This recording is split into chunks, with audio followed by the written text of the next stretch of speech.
Okay, good afternoon everyone. Welcome to the Bisimoto headquarters. I'm here this afternoon doing another great episode of the Tech2sDay. I believe this is our 46th episode, which is pretty exciting. Thank you so much for the hearts. Thank you for joining us. And for those of you on YouTube, thank you as well for joining us. This is where every Tuesday we interact in a very nice tech situation for all of you out there all across the globe. And hello Sam, good seeing you. Hello PB Umber, hello Bezel. And Ahmad, good seeing as well. Toby, Lagos, how body now? Hope things there come there. Thank you so much. South Carolina in the house, hello Photosonic. Good afternoon everyone. I really appreciate all your interaction today. I'm very excited. CB7, another fellow Accord enthusiast. Thank you so much. I'm here at the shop. I know, dipping deep. It's been crazy. We're here working away. Dron's over there, Alan's over there, Aaron's over there. We're working away, trying to get ready for the crazy SEMA stuff. And I had to get things going this morning, which is pretty, so please forgive me. You are snowed in, Dell. It is warm here. I'm actually sweating here in Southern California. We're here in Ontario, California, which is pretty nice. Sama, good seeing you from France. Thank you so much for joining us this afternoon. Thank you. Guys, I appreciate your interaction and everything. Hello, that Joe guy. Cheers to you as well. And thank you very much for interacting with me today. It's been almost a year. Next month will be a year since we've been doing this, and I really appreciate all your support from all around the globe. Turbo to go, thank you so much. Tony, thank you so much for the kind words. I appreciate that indeed. And this SEMA is going to be a crazy one. We have so many projects, but I guarantee you the team will not disappoint. I have a great team here. Sam's over there keeping things going. It's really good. Flat 6 Chris, I'm so sorry. I couldn't make it to Rennsport. Rennsport, guys, is like the biggest Porsche gathering in the West. There are tons of things to do there, tons of cars to see, historical races at Laguna Seca. It's awesome. I've had opportunities to take, or have taken, the blue 911 right there, 850 horsepower. And this right here, the Boxman, center seat, which is pretty cool as well. But I didn't get to go there at all. Hello, Hilto Maestro. Thanks so much. AJ from across the pond. Thanks so much. Justy, what's up? Randy Ornez, good seeing you as well. Thank you so much for joining me this afternoon. And guys, I really appreciate that. Good evening to you, AJ. And I see he's saying good evening to all of you as well, which is pretty nice, you know? Cheers, my pleasure, Drive Snapshots. Your photograph was so awesome. I wish I could have met you out there in Monterey. It was really great, you know?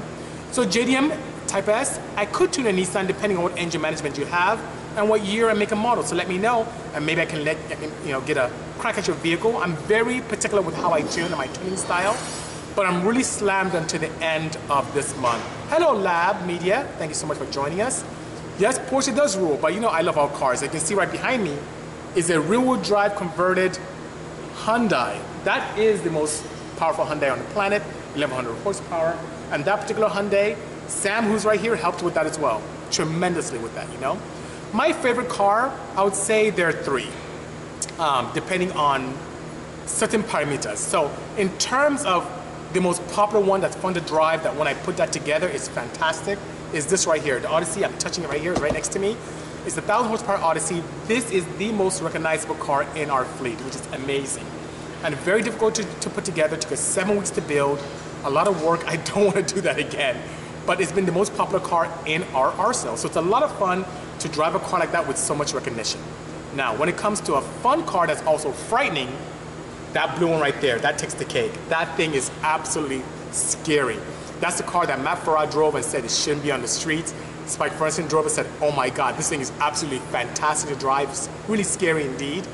But when it comes to just sheer all-round fun, a vehicle that, how should I say, really places emphasis on the driver and something that's very unique and very exciting to drive, I would say it's definitely the center seat Boxman right here, which is very nice, you know?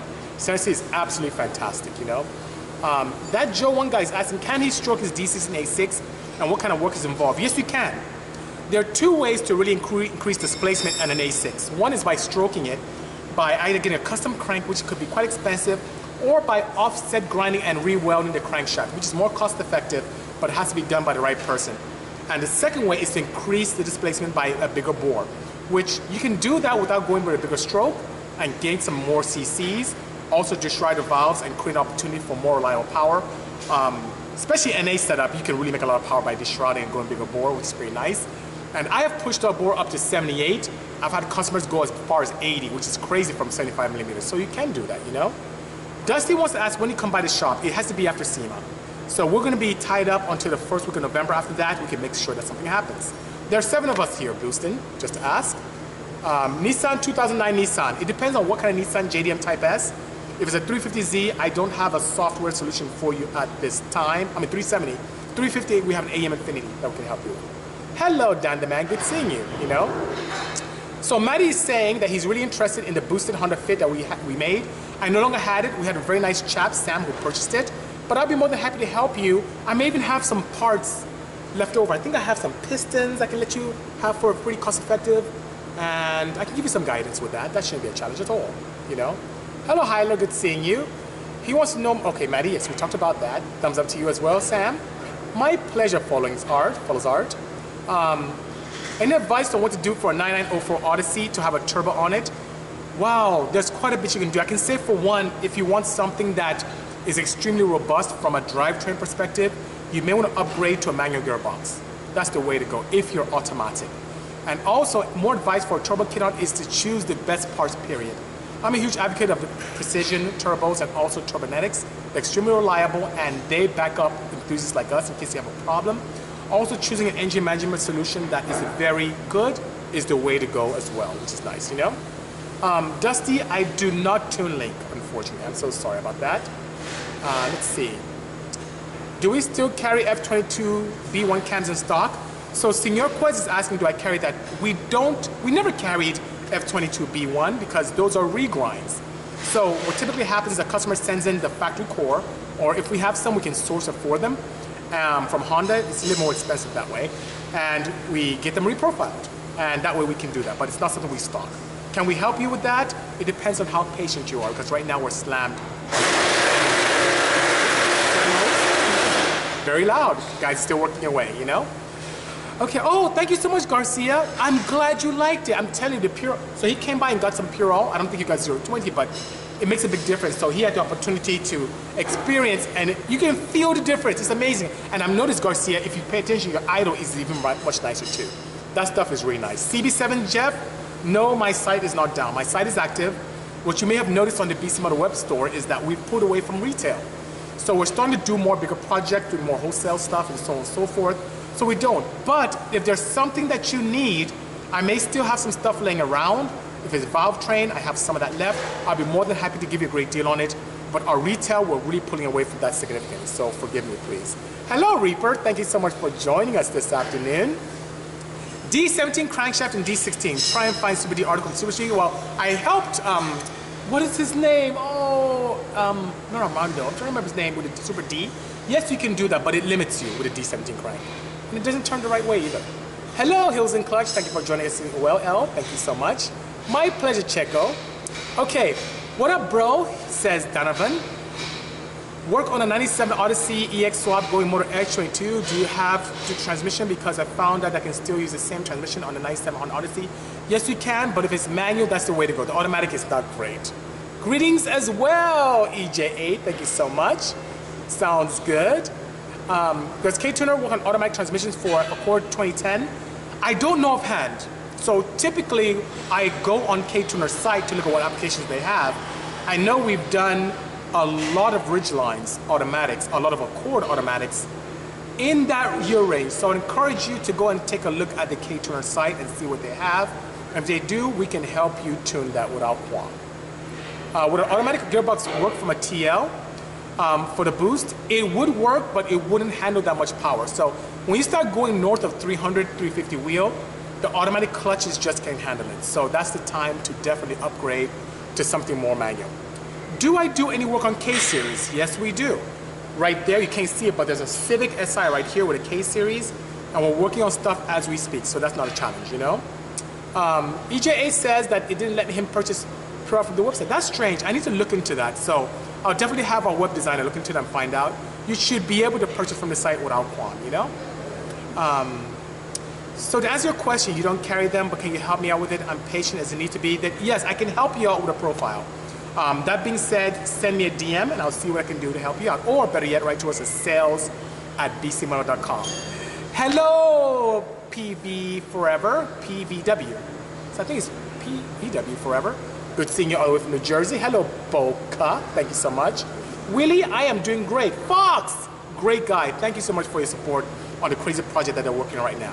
Hello, Leo. Owen, wow, so much love here. I really appreciate it. I really appreciate it, you know. So, Dark Wrath is asking, could I elaborate a little bit on your D17 comments? So, to share that with you, the Super D we're involved with. We had our Bisimoto header on it. We helped with development on the camshaft. The crankshaft, I know there were some modifications that had to be done to allow the D17 to work properly. And the D17 engine turns clockwise. The D16A6 turns counterclockwise. And as far as I'm concerned, that makes a difference in the oiling and how it feeds the rods. So how good is the longevity if you drive that daily? I don't know, because typically with crank manufacturers, they design the chamfers and holes in a crankshaft to feed properly based on the direction of the crankshaft. So even though it may dimensionally fit, is it the best opportunity to be able to allow for a reliable concept? I do not know. Everything from the top end up, no problem. When I ran D16A6s, I used a stock crank and with bigger bore. And whenever I play with stroke, I de-stroked. I welded, offset ground, and then went the other direction to make a more of a smaller displacement, higher revving engine. So that's my thoughts on that. I hope that helps. Thank you so much, Leo. If you want the shirts, we have access to them. There's a company that makes it for us. It's not something I do in-house. I can be able to point you in the right direction, you know? So changing the manual on a 97 Honda Odyssey is better? Yes, it is. Okay, so if you want to pass smog, the gearbox has nothing to really do with that. It's just that you have to make sure your readiness codes are proper. But when you start turbocharging, if you're in an area that has very strict rules against emissions equipment, you're not going to pass, primarily because of turbocharging and you being able to change your engine management solution to allow for a reliable setup, you know? Thank you so much, Owen. Appreciate that, you know? So, Landshark has a great question here. Landshark 5010 says, sorry about the noise, guys, but the guys have to keep working. He's asking, does VP 100 octane pump gas have any pros and cons without having a tune? So, let me share this with you. You know how octane fuels have the capability of keeping detonation at bay? Do you know what it does to be able to allow you to not pre-ignite? It has to burn slower. So there are many things that happen from a chemical composition that allows, in a nutshell, the fuel to burn slower. By doing that, you don't have pre-ignition, you don't have compression that is a helper to ignite the mixture when you don't want it to. Sorry about that. So to do that, you put anti-knock agents. Sometimes you use toluene, you can use benzene, you can use a lot of lead, you can use some other anti-knock agents to add to the fuel. So what does that mean with 100 octane versus 91 versus 87? If your car is set up from factory with 91 octane, it is optimized for power and efficiency for that fuel. When you add 100 octane, all you're doing is slowing down the fuel, which in turn creates an environment where when you burn, it doesn't do proper work on the piston dome, because you need a certain amount of advance to do the proper work on the piston to make power. So what does that mean to you as an enthusiast? Going to a high octane fuel with a car that was set up for 91 doesn't help you at all. If anything, it can hurt you. Now, if you put 100 octane and then have timing advanced to take advantage of the increased heat that can come without pre-ignition, then you'll make more power. If you have a setup or a flash that was set up for 100 octane and you've been running on 91 and the ECU retards timing and adds fuel to keep it safe, and you go to 100 octane, you'll gain. If you have a boosted setup and you are limited power-wise because of knock, having a higher octane fuel would help, and you still have to tune for it. So just pouring fuel in doesn't make a big difference. If anything, sometimes it can hurt you. I hope that helps. My pleasure, Senor. Thank you for the kind words. How many cars am I bringing to SEMA this year? 3. That's what we're bringing to SEMA this year. How do I feel about running 2 thin compression rings clocked at 180 so it's technical, fully seated? So Ken show, how do I feel about, now I'm a huge advocate of running 2 ring pistons, period. But you talk about 2 thin compression rings, let's say a 1.0 and a 1.0, and clocking at 180 so it's fully seated. That's great, but you know what's crazy? Please don't be upset with me, but when your engine's running, the rings do move. So sometimes when you take an engine apart, you notice that they line up. Rings do move. if you're building a really high efficiency engine, I wouldn't be opposed to using a total seal ring, because that way you have no gaps whatsoever. But yeah, setting them up, you definitely want to set them up away from each other, but don't set them up on thrust areas. So if you, I wish I had a piston dome. Let's say this is the top of a piston, and the piston rocks like this, you have the pin going across. Don't set up the rings at any of these areas or across here. You want to set them where it doesn't look at a thrust area, where it doesn't go across the pin, or 180 degrees of that. You want to set it in between. But yes, I'm an advocate of that, but bear in mind that after some times, rings do move around and they could line up. High Class Customs, great question, good seeing you. No, I'm not ready. We're not ready for SEMA. Guess what, I have one car in paint, and one car the guys are working over there. There's Daryl, no, Alan over there, and there's Daron over there as well. They're taking a bit of a break, but no, we're not ready yet. Almost there, you know. How much does it cost for installation of aftermarket parts? It depends on what shop you go to. Some shop rates are $50 an hour. Some shop rates are $230 an hour. So it depends, you know. Oh, Ari's not here with me, Leo. Hey, Hetty, good seeing you. Thanks for joining. You know. Yes, the crank does turn opposite. Yeah, the Honda went with the K series and the newer Ds to the different direction, which is interesting. So that's why you can use similar engine management solutions for the D17 and the earlier K, which is pretty cool. Packer R says he had a chance to buy an Infiniti M30, which is rare, with VG in it, on its way out. Oh, so Packer R, please guys don't get mad at me or the answer I'm gonna give him, but Packer R, a cost-effective way to do it is a swap with an LS. Don't kill me, but there's a reason why a lot of people drift with that. It's cost-effective and makes lots of torque, lots of power too, and it's very cost-effective, so that would be the way to go, in my opinion, you know? Do you have job opportunities in the UK? No, I don't, but we do have partners in the UK, so I can probably point you in the right direction, but I don't have a facility in the UK at this time, you know? Do I still have the carbureted CRX that I had in the early 2000s? Turtle asks. I don't have the chassis. I actually almost gave it away pretty much to my electrician who helped us wire up this place. Nice guys, two twins actually. And they promised to bring it out, but it hasn't been out there yet. It was in my garage at home collecting dust. And it was my goal to get out there in its natural habitat racing. But what I do have is I still have the carbs, I still have the engine, I don't have the gearbox. But I have the original engine that I ran 10.7s with and the carbs. And I've learned so much since the late 90s, early 2000s that if I bring that car out again, it'll be way faster if I ever build that again, so you never know. Hello, Heavyfoot 94, Extreme Dimensions, great guys. We're gonna do some great things. So we have some of your components and paint right now, and I look forward to working with you next year with that pretty cool Benz in the corner over there, you know? Vista, that's a very good question. Thank you so much. JDM, my shop is in Ontario, California, in Southern California, you know? Josh is asking what's my favorite tire company? Toyo, that's what I love. There are Toyos on that, Toyos on that, Toyos on that, Toyos everywhere. I really like Toyos. They have such a wide range of great tires, from trailer tires for our trailers outside to high performance, even slicks. I just wish they had drag slicks. They did, they stopped, but they have tons of slicks for road racing. And the R888Rs, the new compounds, are absolutely superb. They allow for great feedback on the track. They are fully streetable. They do very well in channeling water away in the wet weather. It's just a great tire. I just love them. And they don't roar too much on the freeway, which is pretty nice as well, you know? So Automatic Short is asking, what happened to my W202 project? Well, I still have the W201 project here. I got the vehicle to build for next year. So right now, my priority are the projects that we have for SEMA this year. Next year is what I plan on the Mercedes, unless something crazy happens, but I plan on building it next year. I acquired the car this year. We're already putting things together to start early in the year, but it's great, you know? Smile Autos, thank you so much for the kind words. Land Shark, my pleasure indeed. Yep, total seal, absolutely. Hello, S14, you know? What would you day is a good exhaust for an E46? Josh, I don't know if you're asking what brand or size. Please clarify, and I'll be more than happy to, you know? Leo's asking, hey, his 14 Odyssey has 50,000 miles. Is it too early to replace the spark plugs? It depends. If you have coppers, you need to replace it. If you have iridiums, which Honda does that, I think in 2014 they did as well, you can go a little bit more, but it's not a bad thing. It's not too challenging to get to. The bank in front is very nice, which is right there, right behind the radiator. The bank in the back I usually use, instead of one long extension, I use two short ones.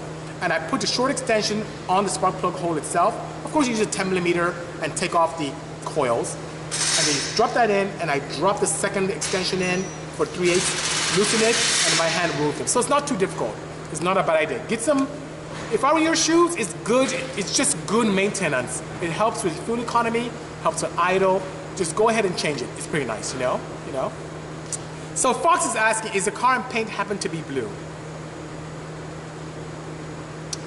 Yes, but a non-metallic blue, which is pretty nice. We talked about that not too long ago, which is pretty nice, you know? So Duran is here a lot, but Duran also has a shop, which is called Pyro Auto Group. What's the progress on the wagons? So one wagon, that Joe guy, is just chilling. It's just here. I can do but so many wagons at the same time. And the other wagon is being worked on very nice. I would say right now, they're working on the rear end. That's all I can say, okay? Yes, I saw the new 935, Ken. It is so awesome. Porsche is really overdoing it. They're just out of control.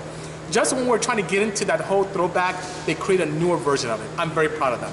I wish I could see it firsthand and see it track, but I will do time, which is pretty exciting. Composite Bodies, hello, thanks for joining us. Good seeing you. Dip and Deep, do you have a B-Series trans laying around for sale? Not here, but let me ask one of the guys. John, do you have a B-Series gearbox for sale? Just cores? Okay, he doesn't have one either, so Jerron doesn't have it, just asked him, but he does have cores, if you want a core, but nothing proper right now, you know? Do you think I could rework the D17 crank oil passages? I haven't studied it, but if it's pointing in the wrong direction, it's not worth the expense. If it points straight up, then you may be able to do that. But if it's pointing towards a location that lends itself better to clockwise rotation, you may be better off offset grinding and stroking it. As a matter of fact, I think really finding a machine shop that does stroking very well. There are quite a few in Southern California. There's Velios, I think there's Castillos. There's some companies that can do a good job at it. That may be more cost effective and give you more stroke, by all means, you know? Chuck that's saying, Bisi, let's do an American muscle car build. Think of a 67 fastball and some turbo goodies. Chuck, I love projects. I love doing different things. But my next year is already slammed. So if you're thinking about 2020, let's talk. 2019 is already getting crazy. So thank you so much. Peru's in the house. Hello, JF. Thank you so much for joining me. My pleasure, Packer, by all means. My pleasure indeed. Hello, Booster Real Time. Good seeing you. High-Class Customs, I say, good question. Am I ready for SEMA? Nope. We're going to be working on cars up to Sunday before the Monday of SEMA. I already know. But this year shouldn't be so bad, which is pretty nice. We start off with a multitude of cars, but now it looks like we're going to have about 3, which is pretty interesting, yeah? Oh, Brand Exhaust is asking for a BMW. I would say, of all the ones that are commercially available, I would think, that's a really good question. I'm a big advocate of making custom stuff, but commercially, wow, that's a good question. Let me give that some thought. Wow, that's a good question. There's so many advantages of different companies. Wow, that's a tough one. Let me give this a thought. I like custom stuff, that's what I do. But there's one company in particular, I want to see if they have certain valves for your own engine to make it, for a chassis to make it quiet and loud at the same time. But if I had a choice, custom is the way to go. Using Burns hardware, stuff from Vibrant, making your own, making things yourself, or finding someone to make something custom. But commercially available, you have to give it some more thought, you know? Oh, nice, supercharged W202. That's really cool, automatic. Thank you so much, you know? How was the drag race show for me? I don't know if you mean the show from last year with Netflix, or if you mean the one we did recently, but if you're talking about the first season of Fastest Car, it was great. Of all the shows I've done, that was the one that was the most fun with the people to work with, the production company to work with. Those are great guys there. If it comes to the other competitors, with the exception of the gentleman who had the very nice domestic vehicle, who had the Ford GT, very nice. Eric was a really nice guy from Always Evolving, really, really nice. The other 2 guys, they kind of cheated. I wasn't very pleased with that behavior. My pleasure, Leo. Yes, MJ, it is busy. You're crazy. You hear the noise we're making if you're still out here as our neighbor. Hello, SOS. Good seeing you. Good seeing you indeed, you know. Oh, this is a good question. Packer has an AE86, and he has 3 swaps he's playing with, a bicarbonated 4AG, bicarb KADT or beams. Now the beams engine is dope, very expensive, hard to get. A 4AG is nice, but unfortunately the bicarbs are too restricted. Very restricted. You know what I shared with a customer? And my advice would be, if I was using a 4AGE, I would go as big as 50 millimeters. The 4AG crowd, Taylor crowd, is very interesting. They keep looking at Formula Atlantic as a guide, but they were limited with rules and technology was so old there. Putting 50 millimeters or even larger ITBs on a 4AG wakes it up. I've done tests here in my facility, right at that door, with checking vacuum in an intake.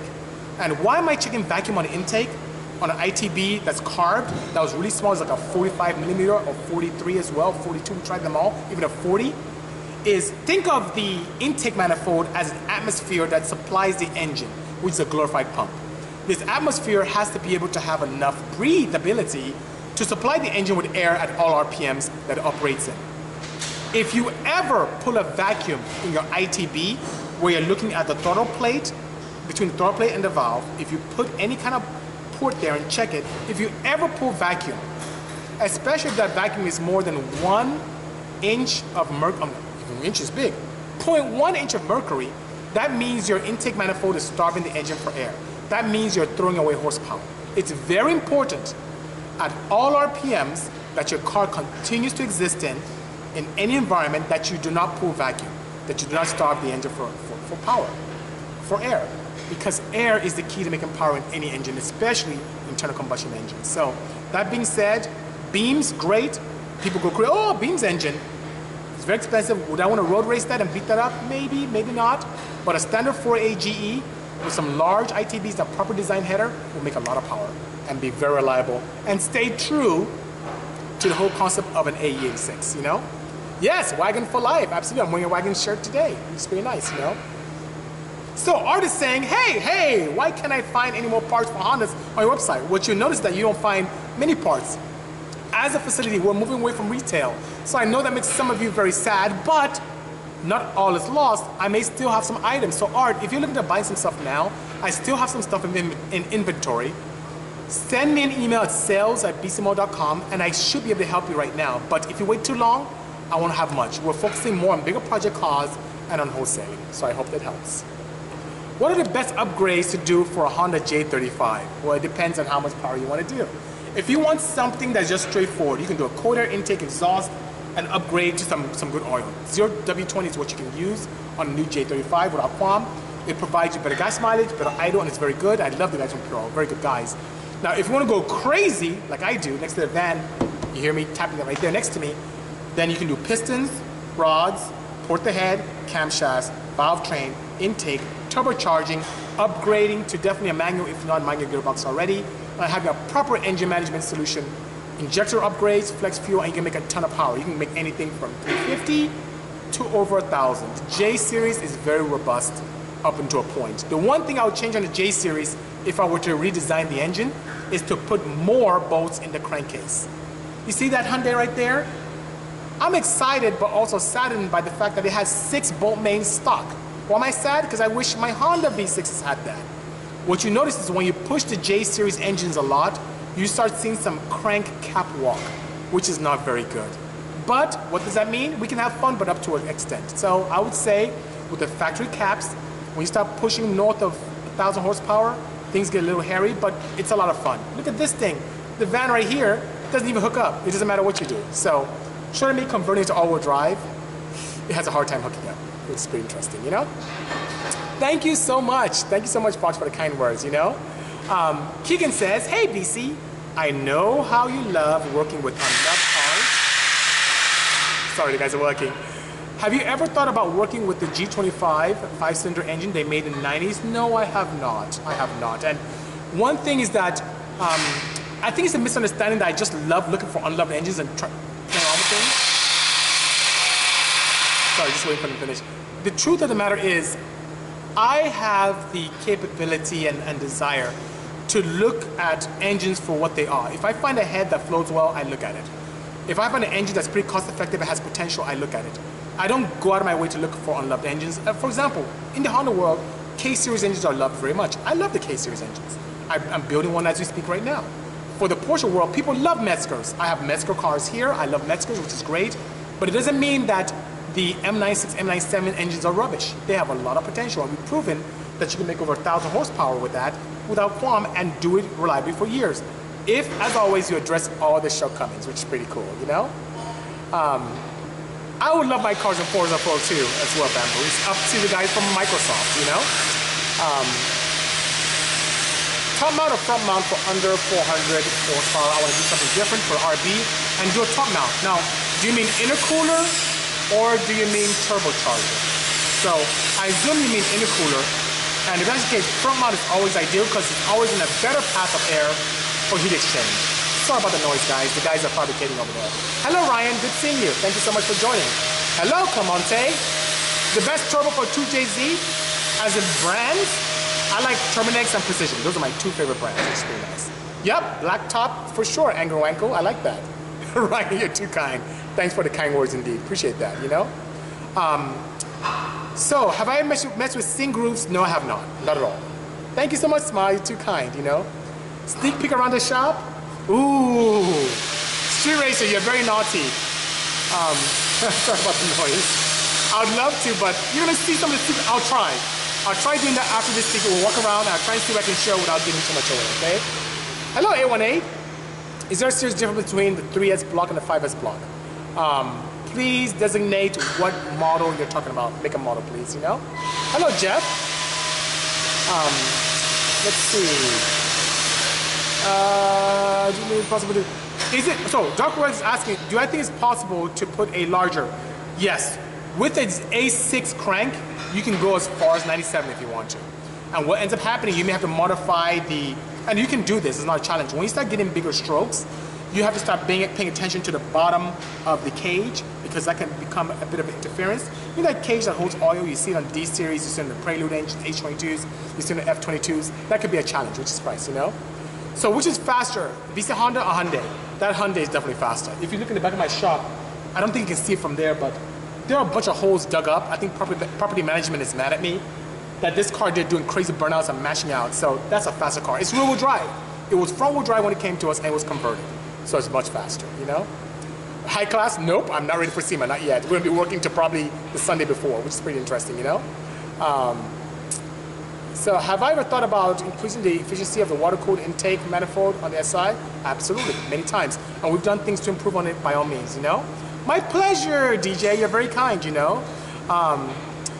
So let's see. As a Honda boy, the CRZ hybrid, wonder why there's little aftermarket support for this car.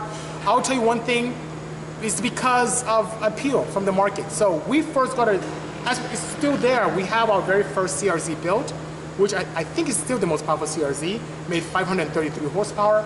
It's just that enthusiasts were shying away from the platform because it's a hybrid. Even though the hybrid opportunity with the IMA, integrated motor assist, is an advantage than a disadvantage, but just that people just didn't like it. You know what happens?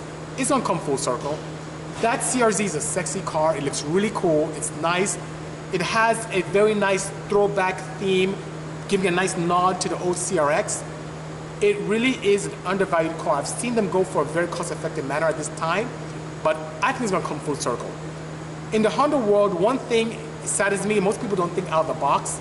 They wait for other people to do things and they start following. So it's kind of a herd mentality with that. That's okay. You know, not all markets are the same, but there's little aftermarket support because of lack of appeal from the enthusiast community. That's primarily the reason why, you know? S14 is asking, what are things to study before going into tuning? What are top 3 subjects you can lock down in order to understand tuning? Well, I would say really engine concepts, auto cycle, what it means, how it works. I would say highly taking up a class like what Ben Strader has with EFI 101, or playing with our friends overseas. I think there's some tuning opportunities in Australia where they do things remotely and you can learn quite a bit about tuning, but also experimenting on your own project yourself. Not with customer cars, not with your friend cars, but trying things yourself. And if anything, partnering with a shop that does tuning and trying to learn from a master. That helps tremendously. Thank you so much, you know. I'm sure you would, EJ8. I will see what I can show because we've done quite a few things to improve on the efficiency on the SI. And some of that stuff is not ready for public consumption because we're still experimenting with it, but I'd be more than happy to share some of those items, you know? So when it comes to turbocharging, do you want profile cams with a wide or narrow? Now, I don't know if you mean lobe separation angle or if you mean wide or narrow duration. Well, I can express both.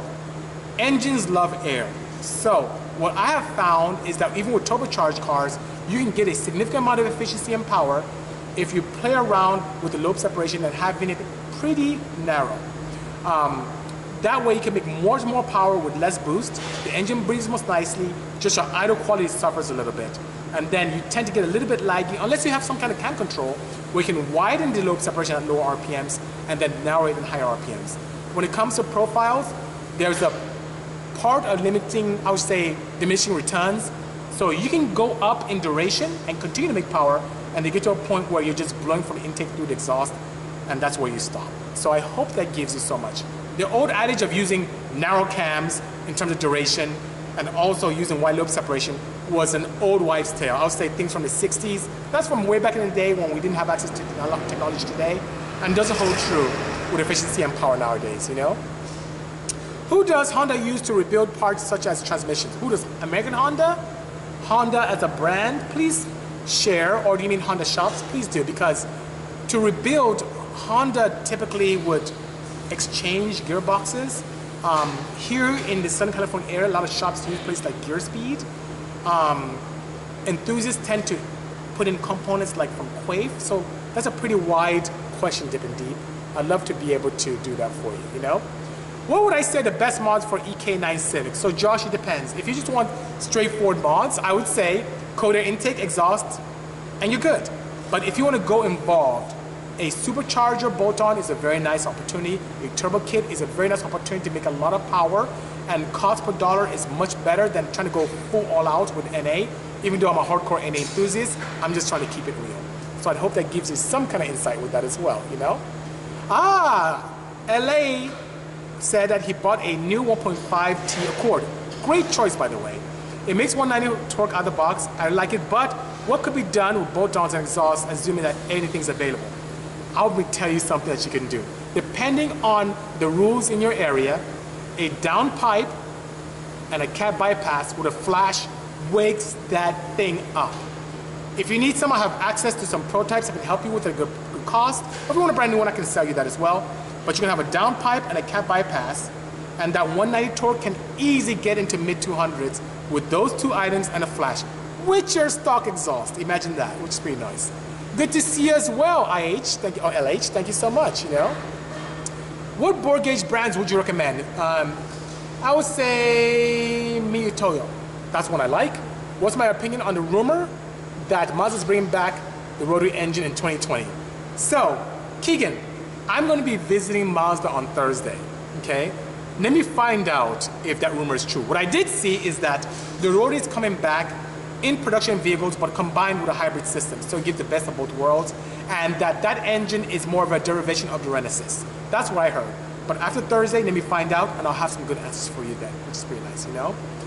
Who would I recommend I speak to make a custom short crank for the D16? I would say there are two shops, especially if you're in Southern California. Hi, Shell, good seeing you. I would say Belios, which is in Manhattan Beach, California, and I would say Lopez Crankshafts in Santa Fe Springs. Give those two people a call. I'm sure they can help you out, okay? Thank you so much. DJ would like to see some coverage on what we have done with the CRC. Okay, I can make that happen, you know. Lynn, yes, I am excited about the Veloster N. It's about time the Hyundai came out with an N division. Something more like a Mugen for Honda, something like an M division for BMW. And speaking of BMW, they took the chief head of the M division and brought them over to Hyundai. So you should see some really exciting things coming out from Hyundai, which is pretty nice, you know? Hello, Mazda the One, good seeing you, you know? So my take on Chevron versus Shell versus Shell V-Power. I have an AP one, it feels better and smoother when I use Chevron. So here's the thing, most base fuels are the same, but the added package makes a difference. The Tercoline in Chevron is absolutely superb, and I prefer it as well. And it's not just me feeling it, I know that the compound is very nice. And believe it or not, Shell's great, but Mobil's added package is very nice as well. I'm not a huge advocate of the other brand that starts with an A. So yes, you are not freaking out. Absolutely what you see is what's happening. So you should be very pleased to hear that, you know? Okay, what mods do I recommend for a 1990 EF non-SI? An intake manifold upgrade. That is one of the biggest things that helped out a lot. So what I would typically do on an EF non-SI is reach out to your friends from Rywire. They have this really cool kit that converts from dual point to multi-point SI. Go to your local wrecking yard, pull off an intake manifold off of a EG. D-series EG from the D15, bolt that on, put on the throttle body, run the Rywire harness, put on the ECU from that 1.5 liter in the EG, and then you will see immediately, I'm telling you, it's crazy, a good 10 to 15 wheel horsepower increase, and you still pass emissions. And you don't have that weird skillet in your intake anymore, which is pretty sad, you know? Thank you so much. So MJ Photograph is asking, any recommendations for the 2017 WRX for more power responsiveness without breaking the bank? I would say a cob tune and some Puro. And that is a very cost-effective way of getting some power, which is very nice. Anything else will involve a turbo upgrade and more modifications, which can start breaking the proverbial bank. Yep, range extender, absolutely. You're absolutely correct, Angle Ankle, you know. Yep, stock exhaust by all means, you know. Why would they? Well, Composite Body is asking, why would they bring back the rotary? Think about it. Even though I haven't built any rotaries, I do admire the Wankel engine. They're very small, they're very lightweight, they create a decent amount of power for displacement, and because they're small and light, you can place them in different components or different areas of the engine bay to allow for a much better center of gravity. And because it's lighter weight, guess what? Weight is the enemy of performance. I'm a huge advocate of lightweight components. Look at that, I have carbon fiber wheels on that car. Crazy, right? Lightweight 50-52s on that one. So I'm a huge advocate of that. So there are many advantages to it. Lightweight, but the challenge was the older Wankos were hard to deal with emissions, create a lot of heat, and were very loud. So that creates some challenges. But in terms of weight, moving parts, way fewer moving parts, there are many advantages to that. And I'm sure if more manufacturers got involved, those Wankel engines could be even more efficient than currently, you know? Kensho, we have got our hands on the new Hyundai i30N, but I'm not at liberty to share because I did sign some agreements with HMA, so please forgive me if I can't say much, you know? Hello, doctor from down the street, good seeing you, thank you so much, you know? BMW E46, best mods for it, best turbo kit, AM Infinity for E46. Plug and play application, you can do that. There's so many companies that make turbo kits, some good companies out there too. Those two things are very good, you know? Oh, Jerome, what you looking at over there? What you doing? I saw your eyes. How long would you put that up? Oh, I go? God, I'm behind on the questions then. I'm really behind, you know? Oh my God. Oh, okay. So, my opinion on the capability of Mazda 3 mods, I haven't played with much in the house. I know that that engine is a derivative, or that engine lends itself very well to the EcoBoost inline 4-cylinder, which we made 900 horses with, so it has a lot of potential. I just noticed that that market is not supported very well. I think there's a lot of opportunity there, you know? Dip and Deep, his name is Duran. That's the name of the owner, you know? Yes, they do. Good point, Wankel. You're absolutely correct. They do use them in drones, by all means, you know? So, what do I think about running the GE8 cams from the fit in the CRZ to keep all 4 valves open on the low RPMs? It depends on what region, because the Asian cams don't work well, the USDM camshafts, and the duration increase is very small. I would say get a custom camshaft, which we can help you with. That's much better. The big gains are very, very minimal, almost not even worth the expense. Hello, Tefo, good seeing you, you know? Curious about how they're going to overcome the fuel efficiency issues with the rotary. Oh, that's easy. You notice that Mazda, the engineers are pretty crazy. I mean, look at what they've done with their current engine designs. High compression, direct injection. Things don't stop. You know, the one great thing, quick, about technology is it never ends. Think about it. Think about even today. It's almost like giving up on the internal combustion V8. Nowadays, everything from cylinder management to efficiency to direct injection, things continue to improve. The same thing happens with the Wankel engines. Things can be improved as time progresses, you know? Erwin, good seeing you. If I have a Bisimoto header for yeah, I do have one. I have one here. I have one design here. I'm trying to remember if it's set for a Prelude or an H2B. Either way, we can make it work for you. I'm gonna hook you up on a good price. That's no problem whatsoever. Okay, let's see. Just picked up an 06 4Runner for work. It has a Canon oil filter. Those affect my guidance at all. Is there any things to keep an eye out? Have you ever used dry filter? So here's the thing. Yes, it does help. So the filtration device, the Canon oil filters, does a great job in trapping rubbish. So you don't have a problem with getting contaminants in your engine bay. It flows much better than factory. One thing about Canon is their engineering is superb, so they still get cooler air into the induction, which is nice. The one thing to look out for is over oiling. Make sure that it's never over oiled. If it looks like it's really damp to the touch, you want to get that, apply the cleaner, clean it, hose it off from inside the filter to out, get it all out, and the pleats can really wick the oil very nicely, so you don't need that much. I just put a little, I need to do an example. I just spray just a little bit, it wicks very nicely and has that nice purplish coating, and you're good to go. So it does affect miles per gallon in an advantage, not a disadvantage, but in an advantage, so by all means. Alfie, good seeing you. Thank you so much, you know. What would I do, Landshark says, to wake up a D15 B7, and also what would it take to make a 95 Sig all-wheel drive? So, first question, camshafts help a lot, intake, header, exhaust. On a D15 B7, wakes it up tremendously. Tuning also does a wonderful job for that. We have people running everything from Honda Challenge to guys who are running around the street. Tuning makes a big difference as well. To convert to all-wheel drive is also very interesting. Now, that is a little bit more involved and depends on what engine. If you're going to keep with the D series, you can transfer everything from a real-time all-wheel drive setup on a wagon van, but good luck. It's like finding hen's teeth. Those are very hard to find and very expensive. If you're going B series or K series, grabbing components out of a CRV is the way to go. To be able to do that, it depends also on your chassis, but if you're doing something on a wagon, you're good. You don't have to do anything with the gas tank. If you're doing an EG, EF, EK, you may have to section your tank. It's a little bit more involved in fabrication, but it's not bad at all. I would highly suggest use stuff that's commercially available. Use stuff either newer CRV Element, and Honda. Oh, why am I drawing a blank on this other model? It's the one that looks like a wagon but a hatch. Drawing a blank. Anyway, there are 3 models that have that that you can be able to take advantage of. You know, opinions on the Dodge Demon, awesome. I mean, a car that is already legal on an NHRA track from factory. That's my take. I love it. I love it indeed. You know. Well, you guys have so many great questions. You know, not the Pilot. Not the Pilot. There's another one. Oh, you over oiled it? Oh no! By all means, doctor, you need to clean it. If you over oil it, it can hurt your math. By all means, you know. So 94 cord, F20 or H23. Oh, you want me to tell you the one to go by? By all means.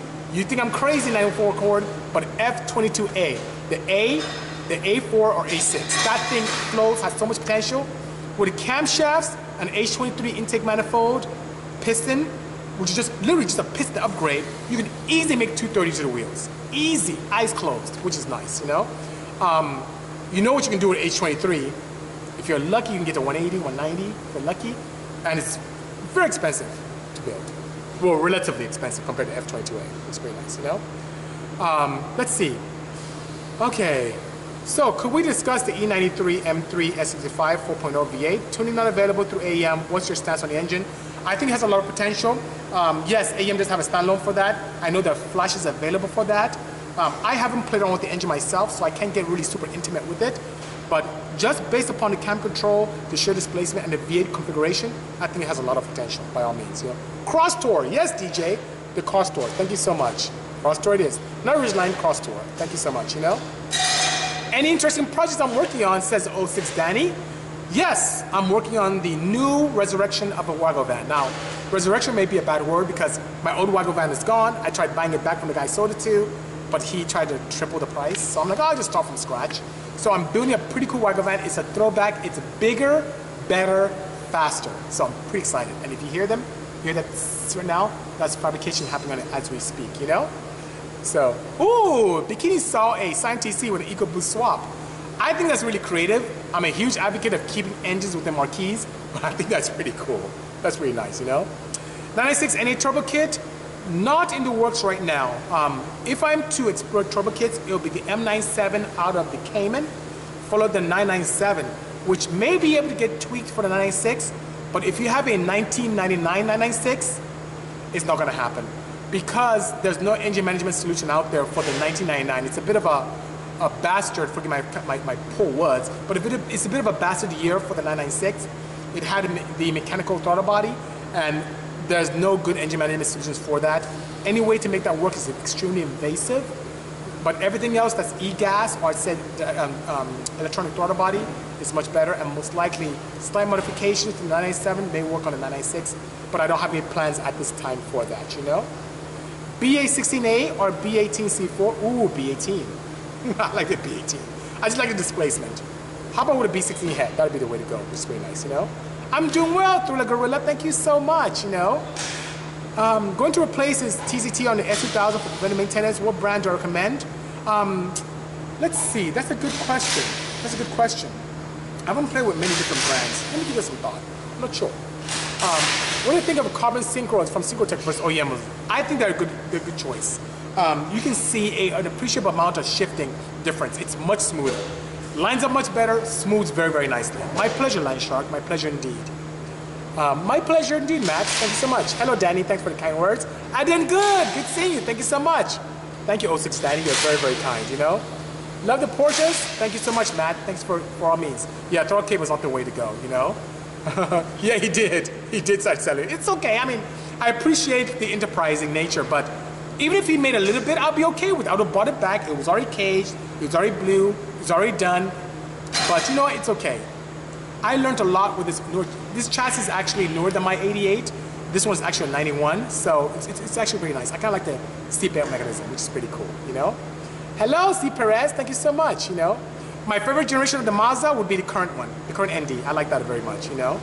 New SI or WRX? Oh, that's so evil. That's so evil. That's so evil. Oh, that's so evil. Okay, I love the all-wheel drive WRX. The new SI is pretty cool looking, and we had one here for quite a while, and lends itself very well to you know, it lends itself very well to modifications. Oh, Alvy's asking, did I get to see Rod Emery at the Rennsport reunion? No, because I didn't go. So I've seen Rod, we hung out quite a bit. I did a Tech2sDay there not too long ago at his secret facility, but I didn't go. Alfie, I was here working all weekend. We was here with the team, unfortunately, you know, which is pretty nice, you know. Am I gonna put an automated 4-point in it? Nope. You're crazy, Fox. So funny, you know. Looking to the Z20 LED. Oh, so much to do, so little time, you know. Josh is saying, would I say coilovers improve performance? Absolutely. Compared to factory static, yes. Especially if it has tunability. If it's something from Progress, something from KW, oh, by all means. Hello, Tony. Good seeing you, Tony. Thank you so much. Internal wastegate versus external. CB7, great question. So here are my thoughts. If I'm confined to real estate, if I don't have much space, internal is great. Many times, if I'm trying to get high boost levels and boost control is not super important to me, or I don't have limitations, or I have a little bit of limitations with how much boost I can run, I like internal gates, which are pretty nice. They're very easy to work with. I have an internal gate on this car, which is pretty nice, because I was limited on space, being that it was a mid-engine. But on the blue one here, the Odyssey here, I had an external gate. And external gates are very nice, especially if you want to control boost properly. So if you want to get away with low boost and you have a big gate that can control boost very nicely, that's the way to go. But for high boost applications, I'm okay with internal gates. And if the internal gate turbine is designed properly, or like the stuff Turbo X has, you can really do a good job in controlling boost nicely, which is pretty good, you know? Koni is okay. I haven't used much of that. I haven't used Konis in over 10 years. Right now, I'm a huge advocate of guys from, if it's on Sport Compact stuff, I've done KWs, and I've done stuff from Progress. And the Progress guys are here in Anaheim, which is pretty nice, you know? Let's see. DJ says that 2015 Odyssey, how can it give a little more power without overdoing it? So a little bit of power, I would say exhaust, which is nice. You can get something custom because it's not really stuff commercially available. An intake, cold air intake, which is nice, and upgrade to an easy, you know, this, Purell 0W20. This does a good job in giving you some power because it's much slipperier, much better lubricity, better protection, and it's pretty cost effective, which is pretty nice, you know? And a longer change interval. You can do 5,000 to 6,000 miles without worrying, which is pretty nice, you know? So I hope that helped, DJ. Walk around or cold start on the Crazy Blue Porsche. I'll see what I can do. That'd be great. That's something that I can do. I have a meeting coming in about 3 minutes, so I may have to leave. But after they're gone, it's the guys from Momo that come by to have a meeting with us. Once the Momo people are gone, let's talk. Maybe I can do that. That shouldn't be a challenge at all. So guys, this has been a great session. My voice is almost hoarse. But thank you so much for joining me this afternoon. I appreciate the kind words.